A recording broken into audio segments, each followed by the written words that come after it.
ચાલો મિત્રો, આજે આ છે રોરો ફેરી ભોગા જાય છે અહીંથી સુરત હજીરાથી, ને દરિયામાં ફૂલ કરંટ છે.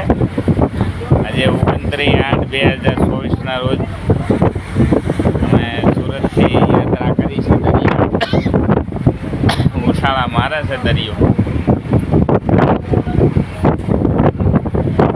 ધબધબાટી બોલાવે. હવે મત દરિયે